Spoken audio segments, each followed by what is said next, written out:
is the liquid of life. We all need it to survive. Water, choose water first. Water, we all know it is precious. Should be enjoyed by all of us.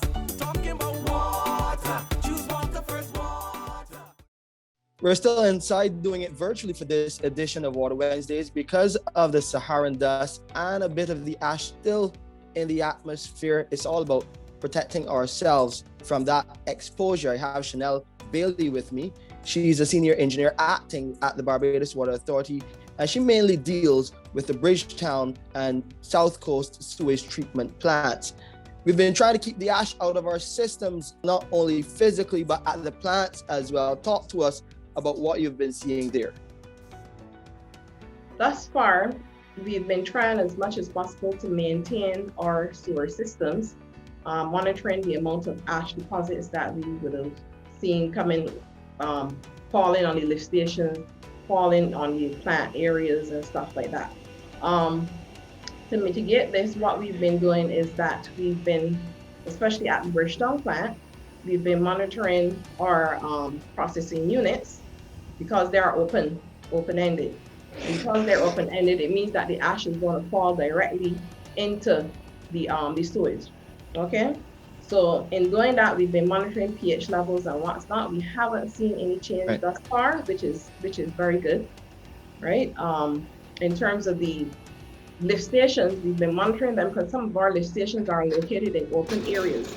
So being that they're located in open areas, we're trying to maintain them and ensure that they don't have any ash falling into the control systems or reaching the sump and the pumps as well, right? The moving parts that are exposed, we try to maintain them, get the ash off of them, and keep them in running order. That's what we've been doing a lot of the times. We're maintaining and monitoring a lot of our manholes to ensure that we're not seeing any ash deposits coming into the manholes. And in order for the ash deposits to get into the manholes, it would have to be, most likely it would come from maybe residents or customers if they would have pushed their runoff water, and then when they're doing their cleanup, if they might have pushed any of that into the sewer system. Because as we've been hearing, the ash becomes a kind of cement-like kind of mixture when water gets with it, right? So we've been monitoring a lot of these things. So that is good news. No ash coming into the system really through the drainage. So Barbadians are heeding the call not to throw away the ash down any of the manholes or into the storage system. Let's look at the other side of things. More businesses are reopening their doors as the government eases the lockdown. What are we seeing as far as that is concerned? I know that before we went into lockdown, we were looking at a lot of the grease trap maintenance and monitoring of grease coming into the plants.